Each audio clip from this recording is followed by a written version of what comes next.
ई light study platform पर आप सभी का पुनः स्वागत है। इस वीडियो में डिस्कशन करेंगे हर रोज की तरह राष्ट्रीय, अंतर्राष्ट्रीय तथा हिमाचल प्रदेश के करंट अफेयर्स के बारे में। सबसे पहले आपको इंट्रोड्यूस करवा दें, हमारी नई किताब है क्लर्क परीक्षा की, मार्केट में अवेलेबल हो चुकी है, हमारी वेबसाइट पर भी उपलब्ध है। आप इस किताब के साथ में अपनी तैयारी को आगे बढ़ा सकते हैं। इस किताब में सिलेबस कवरेज दिया गया है, Indian polity, history, economy, geography, इसके अलावा भी वन सर्वेक्षण इत्यादि विभिन्न तरह के मुद्दों का सटीक विश्लेषण इस किताब में किया गया है। पिछले 10 वर्षों के क्लर्क परीक्षा के ओल्ड क्वेश्चन पेपर भी सॉल्व किए गए हैं। कुल मिला के 5000 प्लस का क्वेश्चन बैंक इस किताब में तैयार किया गया है। आज का पहला प्रश्न है, उत्तर प्रदेश में कहां पर फिल्म सिटी बनाने की घोषणा मुख्यमंत्री योगी आदित्यनाथ द्वारा की गई है? इलाहाबाद, पटना, अयोध्या या यमुना एक्सप्रेस के समीप? तो इस प्रश्न का सही उत्तर है यमुना एक्सप्रेस के समीप ही उत्तर प्रदेश में एक फिल्म सिटी बनाने की घोषणा की गई है वहां के मुख्यमंत्री द्वारा। मुख्यमंत्री का नाम है योगी आदित्यनाथ और पटना इनकी राजधानी है। कमेंट सेक्शन में मुझे बताइएगा उत्तर प्रदेश के गवर्नर कौन है? नाडा ने किस भारतीय बास्केटबॉल खिलाड़ी पर डोप टेस्ट में फेल होने के कारण 4 साल का प्रतिबंध लगाया है? अर्शप्रीत सिंह भुल्लर, दिलीप सिंह चोपड़ा, प्रकाश सिंह चोपड़ा या अजय तिवारी? तो इस प्रश्न का सही उत्तर है ऑप्शन नंबर ए, अर्शप्रीत सिंह भुल्लर के ऊपर 4 वर्ष का प्रतिबंध लगाया गया है नाडा के द्वारा। This is also very important fact, ये भी आपने याद रखना है। इनका संबंध बास्केटबॉल से है। कई बार अक्सर हमने देखा है लाइट सर्विसेज में, तो 1-2 बार ऐसे प्रश्न पूछे गए जिस खिलाड़ी को इस तरह का बैन लगाया गया तो उसका नाम पूछ लिया गया, उसकी कंट्री पूछ ली गई या उसका खेल पूछ लिया, किस खेल से वो संबंधित है। तो याद रखिएगा आने वाली परीक्षाओं के लिए प्रश्न इंपॉर्टेंट हो सकता है। बाजार नियामक सेबी ने लापरवाही बरतने के मामले में किन कंपनियों पर 1 करोड़ रुपए का जुर्माना लगाया है? Super rating agency, future rating agency या इकरा इंडिया रेटिंग, केयर रेटिंग या उपरोक्त में से कोई नहीं? तो इस प्रश्न का सही उत्तर है ऑप्शन नंबर सी, 1 करोड़ रुपए का जुर्माना लगाया गया है इकरा के ऊपर, इंडिया रेटिंग तथा केयर रेटिंग के ऊपर। हाल ही में किस राज्य सरकार ने मुख्यमंत्री महिला उत्कर्ष योजना का शुभारंभ किया है? गुजरात, हिमाचल प्रदेश, पंजाब या फिर उत्तराखंड? तो इस प्रश्न का सही उत्तर है ऑप्शन नंबर 1, गुजरात के द्वारा एक शुभारंभ किया गया है इस योजना का। याद रखिएगा option number A is the right answer. हाल ही में कृषि से संबंधित 3 बिलों पर किन राजनीतिक दलों द्वारा बायकॉट किया गया? जेडीयू, बीजेपी या फिर नन ऑफ द दिस? देखिए जेडीयू भारत जनता पार्टी का संगठन दल है, तो ये तो इसके सपोर्ट में थे, ठीक है जी। तो इसका सही उत्तर क्या हो गया? देखिए इसको बायकॉट किया गया है टीएमसी, आप, एनसी, एनसीपी, बीएसपी, टीआरएस और लेफ्ट के द्वारा। देखिए इस तरह के प्रश्न जो आपकी नेट की परीक्षा होती है उसमें पूछे जाते हैं। यदि नायब तहसीलदार की नोटिफिकेशन आती है वहां पर भी ये प्रश्न आ सकता है। लाइट सर्विसेज में भी इस तरह के प्रश्न पूछने का ट्रेंड देखने को मिलता है। स्वामीनाथन कमीशन किस से संबंधित है? खेल व्यवस्था, कृषि व्यवस्था, स्वास्थ्य व्यवस्था या चुनाव सुधार व्यवस्था? इस प्रश्न का सही उत्तर है ऑप्शन नंबर बी, ये कृषि व्यवस्था से संबंधित है।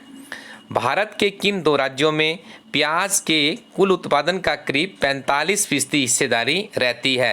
देखिए किसी भी एग्जाम को आप लोग उठा लीजिएगा, एचपीपीएससी की बात करें हम शिमला की, इस तरह के प्रश्न जरूर पूछे गए हैं और ये ऐसे प्रश्न हैं जो कि आपको किसी किताब में भी नहीं मिलेंगे। ये बहुत ज़्यादा 3-4-5 समाचार पत्रों का अध्ययन करने के बाद ही कुछ इस तरह के यूनिक प्रश्न निकल आते हैं।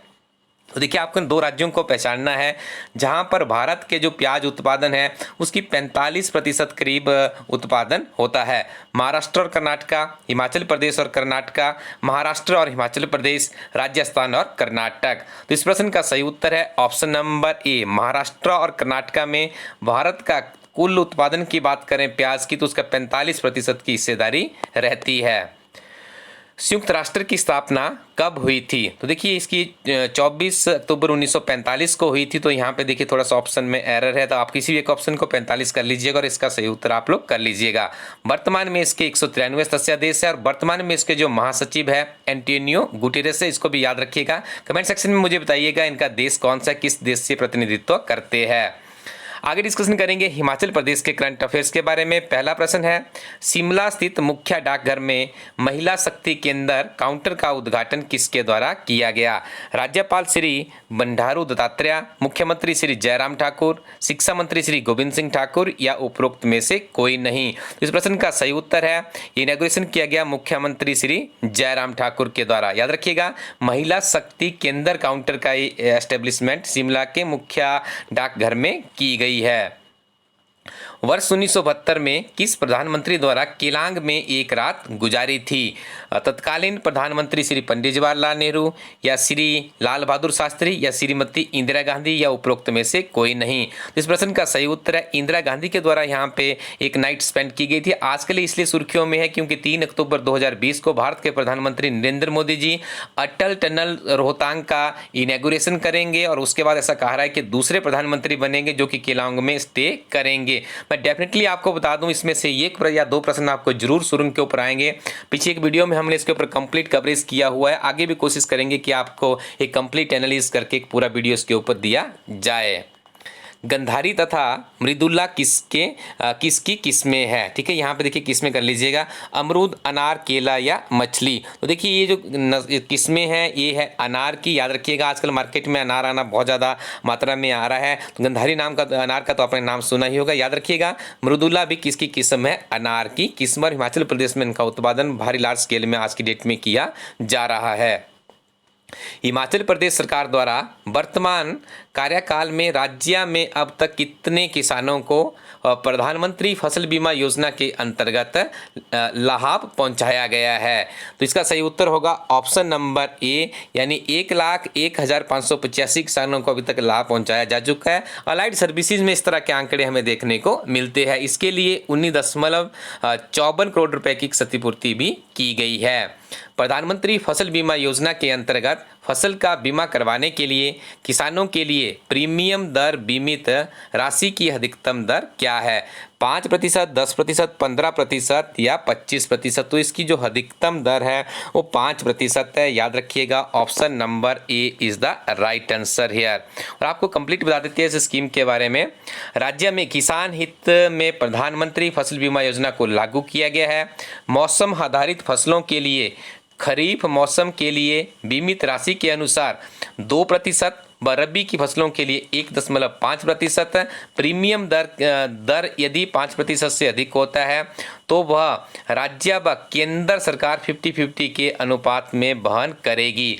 फसल कटाई के उपरांत खेत में सुखाने के लिए रखी गई फसल यदि 14 दिन के भीतर चक्रवाती बारिश या चक्रवात, ओलावृष्टि व बेमौसमी बारिश के कारण खराब हो जाती है तो उस स्थिति में भी फसल की क्षतिपूर्ति का आंकलन खेत स्तर पर ही करके क्षतिपूर्ति की जाती है। बहुत ही महत्वपूर्ण सारे के सारे फैक्ट्स थे और हमारी काफ़ी पॉपुलर और फेमस बुक है हिमाचल प्रदेश समग्र अध्ययन। बहुत से प्रतियोगी परीक्षाओं में बहुत से प्रश्न इस किताब से पूछे जा रहे हैं जब से किताब लॉन्च की गई है। तो आप इस किताब को हमारी वेबसाइट elaststudy.co.in से मंगवा सकते हैं। और यदि आपके पास पिछले 6 महीने के करंट अफेयर्स नहीं है और आप पढ़ना चाहते हैं, आपके पास ऐसे करंट अफेयर्स हो जिसमें 1 जनवरी 2020 से लेकर 30 जून 2020 तक के डे टू डे के हिसाब से ऊपर डेट मिलेगी, नीचे आपको करंट अफेयर्स मिलेंगे। हिमाचल प्रदेश के करंट अफेयर्स, गिरिराज समाचार पत्र का सारांश पिछले पूरे 6 महीने का, उसके बाद राष्ट्रीय तथा अंतर्राष्ट्रीय घटनाओं का स्टिक सारांश डे टू डे के हिसाब से डाला गया है। और इस पत्रिका इस किताब के अंत में आपको मिलेगा पिछले 6 महीने का विभिन्न तरह की प्रतिष्ठित पत्रिकाओं का सारांश, एब्रिविएशंस, महत्वपूर्ण दिन। कुल मिला के 3000 प्लस का क्वेश्चन बैंक इस किताब में तैयार किया गया है। कुछ ही लिमिटेड कॉपीज इसकी बची है हमारी वेबसाइट पे, उसके बाद ये किताब आपको नहीं मिलेगी। तो आप यदि चाहते तो आप इससे भी परचेज कर सकते हैं। नवीनतम किताब के बारे में आपको बता दिया, क्लर्क परीक्षा की किताब है, महात्मा गांधी विशेषांक के लॉन्च हो चुकी है। और इसके अलावा भी हमारी और भी पुस्तकें हैं जिसके लिए आप हमारी वेबसाइट elaststudy.co.in को विजिट कर सकते हैं। आप अपने नज़दीकी डीलर से भी संपर्क कर सकते हैं हमारी किताबों के बारे में। यहाँ पे विभिन्न तरह के डीलर्स के नाम दर्शाए गए हैं। प्रकाश एंटरप्राइजेस मंडी के पास किताबें उपलब्ध है। और देखिए नाहन से हम यदि बात करें तो नाहन में लक्की बुक डिपो है, लक्की बुक डिपो में भी हमारी किताबें उपलब्ध है, इनसे भी आप लोग संपर्क कर सकते हो। नए लोग जो हमारे साथ में भी जुड़े हैं, मुनीस बुक सेंटर है करसोग से, बुक सेंटर है शिमला से, राज बुक डिपो है सोलन से, और चंबा से विकास जनरल स्टोर है। और उसके बाद बात करेंगे आगे राज बुक डिपो है मेन बाजार सरका घाट से। इसके अलावा देखिए यहाँ पे करसोग से गुप्ता बुक सेंटर है। विभिन्न तरह के डीलर्स देखिए यहाँ पे इनके नाम और लिस्ट है। आप इन पहले फ़ोन करके पूछ लीजिएगा, काफ़ी लिमिटेड स्टॉक ही रहता है हमारी बुक्स का, ठीक है जी। आप इनसे पूछ सकते हैं और यहाँ से आप किताबें हमारी प्राप्त कर सकते हो। उन्ना में सिटी बुक्स एंड स्टेशन के पास भी हमारी किताबें उपलब्ध है।